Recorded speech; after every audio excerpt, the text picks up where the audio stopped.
All right, ladies and gentlemen, we're back at it again, bringing you part three of the little mini series I'm bringing you guys over this quick little time span.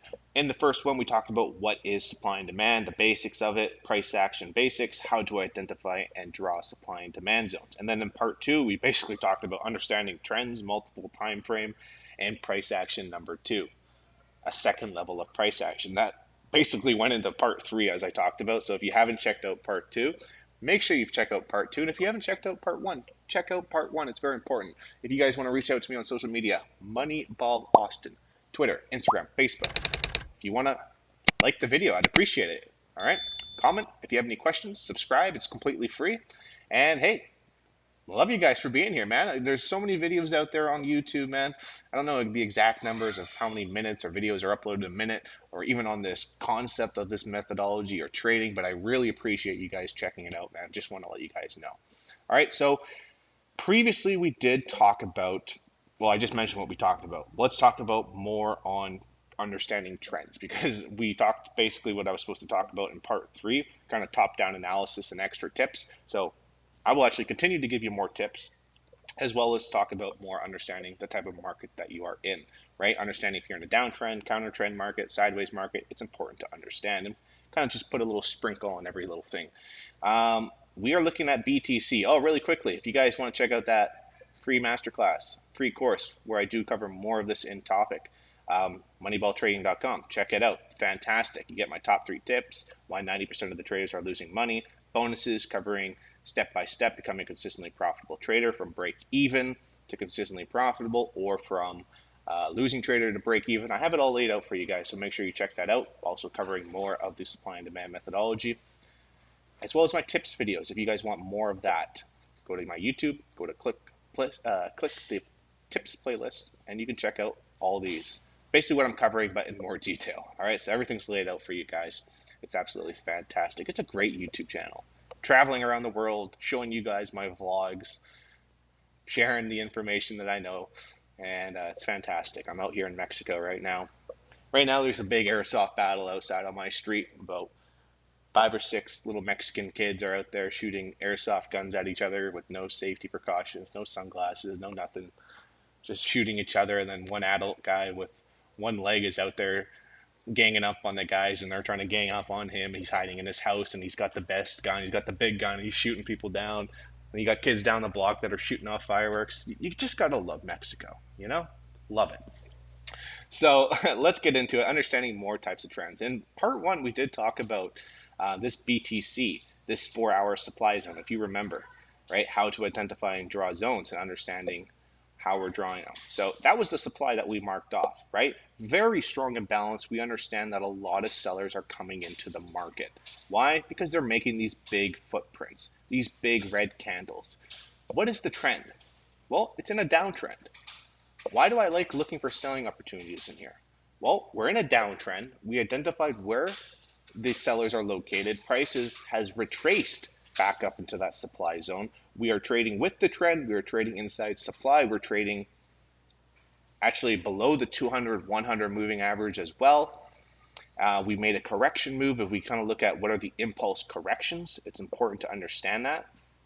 Impulse move, kind of 9%, correction 5%, impulse 9%, correction 4%, impulse 9%, correction 7%, impulse 8%, correction 7, impulse 9%. So our impulses are averaging, like 9%, 8, 9%, and then our corrections are like 7%, right? So now prices actually just made a 9% correction. All right, we're back up into this area of supply. Actually, this should be lower.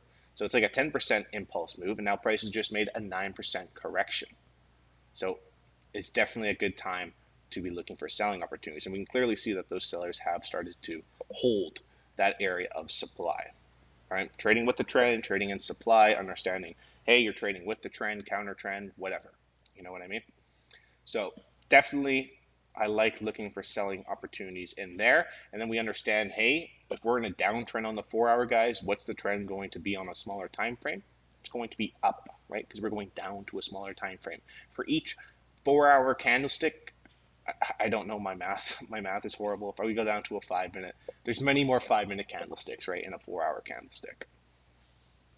We go down to the 5 minute, we're going to see higher highs, higher lows, higher highs, higher lows, higher highs, higher lows, right?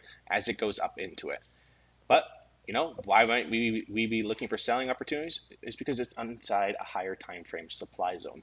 More on that in part two, right? People would be thinking, why, you're an idiot. Why are you looking for selling opportunities? It's clearly in an uptrend. Well, yes, but look at the bigger picture. We're clearly in a downtrend. We just made a correction. We're selling under the 100, 200 moving average. We've got supply and demand traders on our side. We've got these little support and resistance traders on our side. We got the momentum line traders on our side, right? So we got other trading methodologies on our side. And actually, this brings me to my second point. Pound yen is clearly, if we look at the weekly time frame, we got to start understanding what are other traders in the market looking at. You know what I mean? So we go to the weekly time frame. We're in an uptrend. We want to draw momentum, an uptrend, whatever you want to call it. There's our trend line. We got price pulling back to that trend line. All right, it's in an uptrend. We made a correction move. We are sitting inside a weekly area of demand where price previously pushed prices to new highs, higher lows, and it just pulled back into that area. So I'm thinking in my head, boom, that's a great idea to be looking for buying opportunities as well. Let's go down to a daily. We can clearly see support, right? This demand zone originated from down in here. It's been tested once, twice, 3, 4, 5, 6 times, and it's now been respected each time. We made a pullback into demand. There's a lot of reasons why I like this, right? Why I'm looking for buying opportunities, understanding what type of market that I'm in. I'm not looking for selling opportunities. I'm thinking in my head, I want to look for buying opportunities, but I just need to see evidence of buyers coming in. I don't just simply buy at every pullback or sell at every pullback, right? I'm waiting for the buyers to show me evidence that they are taking control, right? And then by that, we're going to see smaller time frames, supply zones being removed, trend lines being broken. We're going to see indicators starting to turn. We're going to see other traders. Um, their setup is starting to show, right? So we have all these different correlations. Uh, so we have all these different trading ideas and analysis about why this thing might be going up, right? We're just creating a set criteria. We're trying to create a case of why we want to get long, right? Just like somebody is trying to create a case of why it's going to go down. Somebody is taking the opposite side of your trade, right? So, or maybe if it's your broker's taking the opposite side of your trade, they don't care. Obviously, they might manipulate the market. So, yeah, I mean, it can happen. It definitely can happen. The broker takes the opposite side of your trade, um, if that's how their business is run. It's important to know what type of broker you're trading with and if they're taking the opposite side of your trade. But I actually answer that in the masterclass, and I give you complete details about how to figure out all that and who I recommend. So check that out. Love to have you guys in the private group, man. It's solid, solid stuff. It's much easier to learn from one person, one community, one program instead of trying to, jam everything together through YouTube and Googling, because I guarantee you, like I'm sure you guys have seen, you Google head and shoulder patterns, how to trade fundamentals, how to trade supply and demand, how to trade double bottoms. There's a million people giving you their opinions. So if I make a video on how to take profit, there's probably 1,000 other videos out there of people sharing you how to take profit. This is the best way to do it. This is how you need to do it. There is no best way to do it, guys. You got to figure out what works for you. I explained that. Different ways of how you want to take profit, right? Just you got to make sure that you are consistent. There's pros and cons to each way that you want to take profit. You got to understand that. And actually, check out that tips playlist, guys. I answer that one. How to take profits. God, those are good videos, I must say. And if you don't like them, message me on social media. Say, hey, I think you could have done a better job. I always appreciate that kind of stuff. And it pisses me off that YouTube took away the dislike bar. That pisses me off because it lets small creators know, big creators as well, that if people enjoy your videos, because maybe one video I upload is like 15% dislikes, like that's really bad video. Obviously it's something I did and I probably shouldn't do it again, versus like a lot of my videos it's 95% likes. So it gives me feedback on how do I want to go future address my videos. But the reason why they're doing that type of stuff is because big tech, everyone's everyone's giving the thumbs down to these media companies because they're lying, and the big tech companies they're censoring. Man, I hate YouTube so much, man. That's why I don't use social media except for this business. I think it's really stupid in my opinion. Anyways, what are we talking about? I forget about this one. Oh, I explained it, but there was another one I wanted to go into. I think it was Euro Yen. Was it? Yeah, I like this buying opportunity. We have this demand zone originated from down in here. The trend is in a downtrend. You might be thinking, why are you buying? Well, I want to consider what other traders. We are sitting inside demand over here. It has been tested once, tested twice, just barely it tested. So clearly there are a lot of buy orders sitting in here, right? Tested once, just barely, tested twice, just barely, and now going in again for a deeper test. It's in a downtrend. It's been tested. We're likely to see this thing go deeper into it. We're understanding, hey, this market has been tested. It's in a downtrend. In my opinion, it's probably not a wise idea at trading this. Or if you do decide to trade it, you want to use very small risk and quick take profits. Why? Because you're in a counter trend market. You're trading at a tested zone. Or you're the trader that says, you know what, I ain't even going to trade this. And actually, that's what I tell people, like, don't even trade counter trend. Or if you're not even sure about it, don't even trade it. But the reason why, like I described, really good zone, strong leg out, tested once, tested twice, that's a negative. Tested 3 times, going deeper. Trading counter trend, that's a negative. But I can also understand why people are actually buying this thing. Is because if we scroll out, we can clearly see this is just a massive support and resistance line. I see it as that, right? Support, resistance, it's kind of getting screwed around. Support, support, breaks it, resistance, resistance, resistance, resistance, breaks through it. It's been holding, support and resistance has been holding that. And it's sitting inside demand. And that's why we have seen, you know, we made this impulse correction. We're making this impulse. This is, in my opinion, like all you're really going to get in these counter trend markets. You're going to get these small little pullbacks. Like, I wouldn't be surprised if this thing continues to break.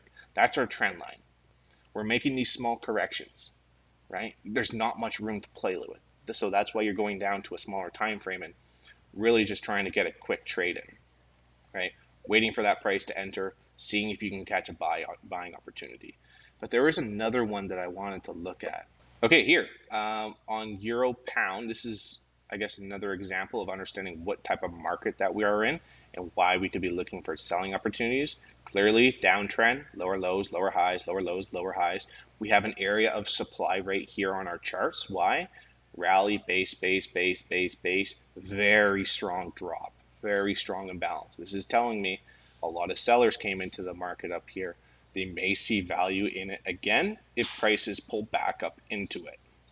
We created new lows. We got strong imbalances. They clearly saw value in it before. We're below the 100, the 200, the 50 moving averages, right? Most likely. I mean, we could just throw it on. I just know off the top of my head, right? Yeah, we're bouncing off of the 200 and 100. That's even better. It's not like we're below. We're actually bouncing off of it as well. I kind of like that. So you definitely got those type of traders on your side. You're trading with the trend. It just makes sense to me why you want to be looking for selling opportunities. You guys know what I mean? Understanding the market that you are in. So now that I can understand going forward, if I drop down to a smaller time frame, I want to be looking for selling opportunities. You know what I mean? All right, so one thing that you guys are probably wondering is how to take profits, stop losses, manage the trade, and all that type of good stuff. Now, this will take me a long time to cover it, but I will very quickly cover an idea behind it. I would definitely direct you more to my tips playlist where I actually talk about this, how to determine take profits, stop losses, entry placements, and that type of stuff. It's like a 15-minute, 17-minute video.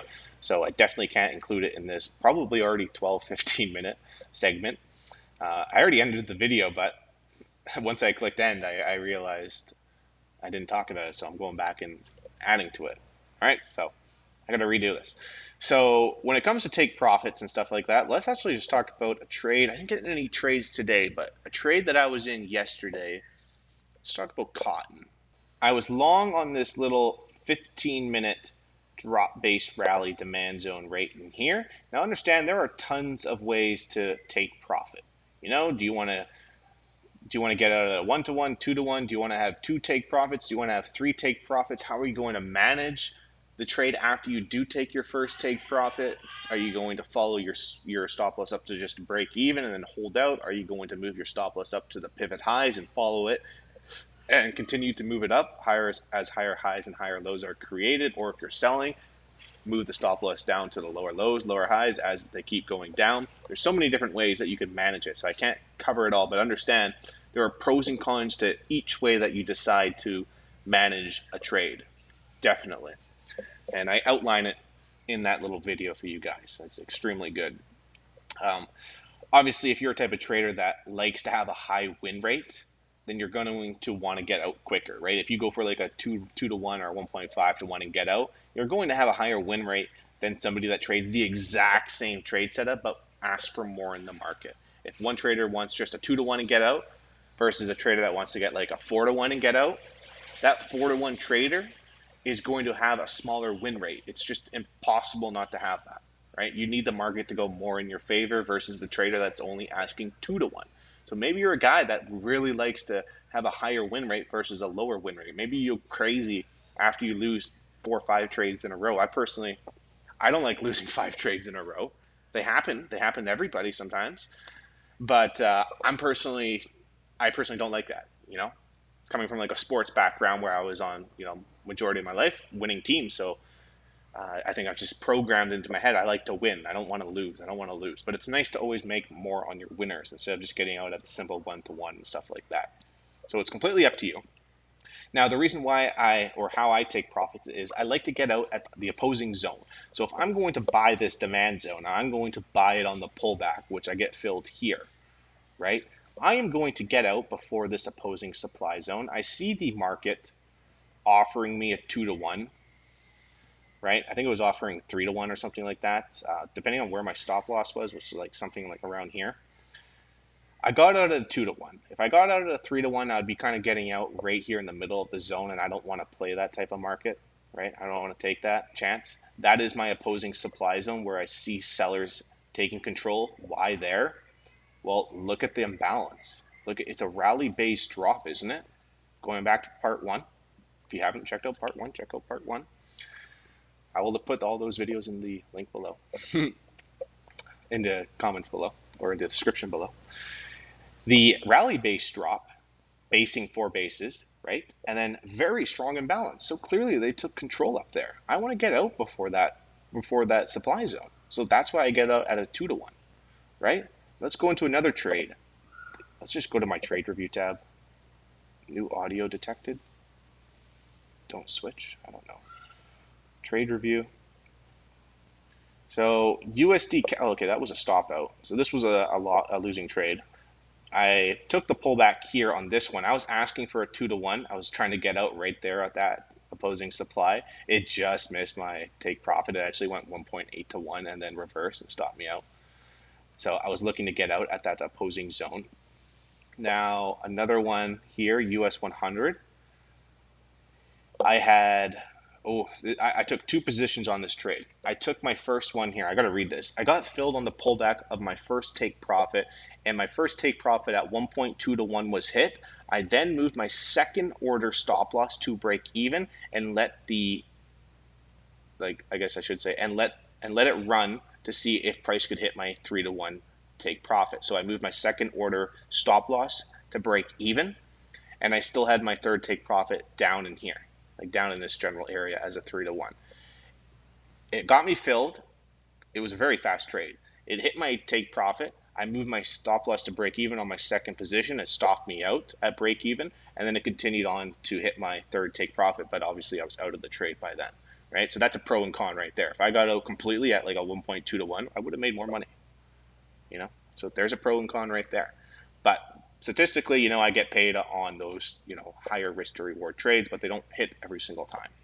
And there's an example. And I think that's basically going to wrap it up. I think we covered a lot in these little 3-part video series. If you didn't see them, I will put them in the description below. Check out that tips playlist, and I would love to see you guys in the free little masterclass in the trading course that I offer on moneyballtrading.com. It's absolutely fantastic, right? We cover more about the supply and demand methodology, my top 3 tips and secrets to fast track your trading, 90% of the traders, why they're losing 90%, and how to overcome it. talking about becoming a consistently profitable trader, free video course videos, talking about brokers and more, how to go from a losing trader to break even, the steps that you got to do, and then the steps to go from break even to profitable. Brokers, it's very important to know this information. My watch list, it's fantastic, guys. Check it out. If you guys have any questions, you can ask me. Reach out to me on social media at Moneyball Austin. I'm always going to be traveling around the world. You guys know that, sharing my adventures to you guys. You can check out my traveling playlist as well, where I talk about trading and traveling, and I do a little vlog form for you guys. It's kind of fun. Got so many more places to see, so many more places to go. It's going to be exciting. I got so many things I want to do. I want to see the Egyptian pyramids. I want to ride a motorbike across Vietnam. I want to hike the Mount Everest base camp. Uh, I don't know. I got some crazy stuff I want to do, man. The journey continues of life. I would love to have you guys part of the team. Join me maybe on a couple of legs of the journey. And that's it. All right, guys. Thank you so much. You guys know what to do from here. I've already explained everything. Have a great time. Look forward to working with you in the private group. Bye bye.